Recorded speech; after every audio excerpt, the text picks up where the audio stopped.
السلام عليكم ورحمة الله وبركاته. ازيكم يا حبايبي؟ عاملين ايه؟ يا رب تكونوا بخير.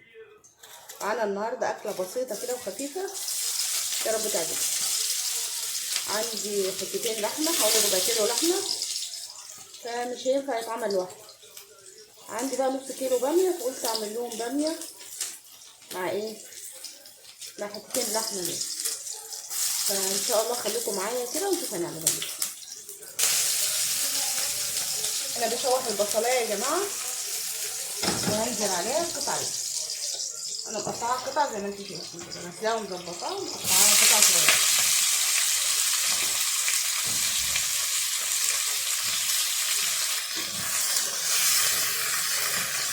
قلت بدل ما يقولوا لهم ناشف ومش عارفه ايه، ظبطتها لهم يبقى منها لحمه فيها كل واحد قطعه، ايه المشكله يعني، مع شويه الباميه.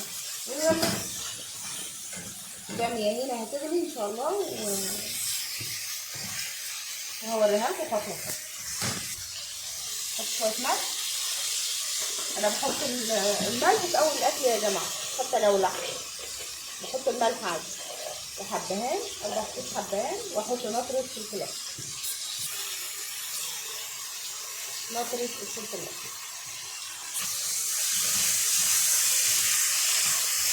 هشوحها وهضيف لها شويه ميه. انا هسيبها على النار حوالي نص ساعه.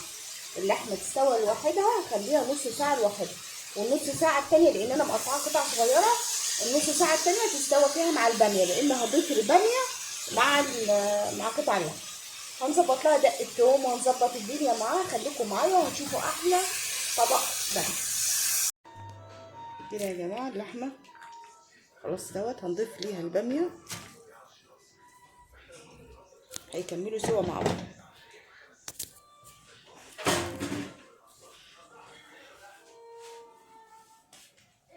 وهنا هضيف الصلصه هنا عليها بابريكا كده يا جماعه. ضفت الصلصه، حطيت عليها بابريكا وكزبره وكمون، وان شاء الله لما تستوي هنعمل لها طشه مع بعض.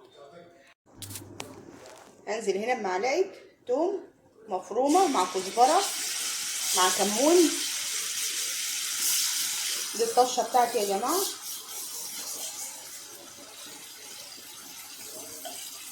عشان نحطها على الباميه.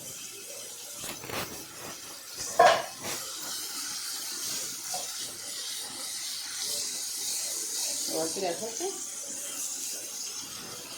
انتوا مش شامين الريحه طبعا. انزل عليها بمعلقه صلصه،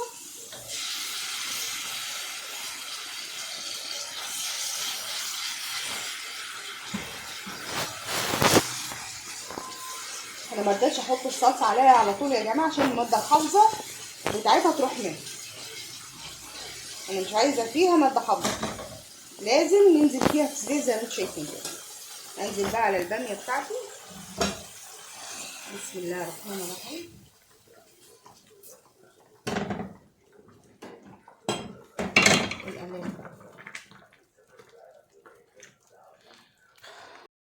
ايه الريحه يا صفا؟ حلو. طبعا قطع اللحمه اهي،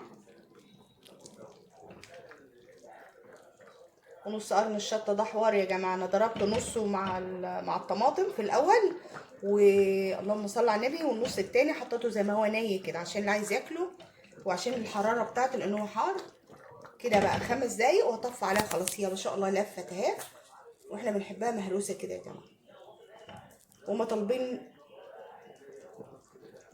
هما طالبين مني ان انا اعملها فيها ميه، عايزين يغمسوها بعيش.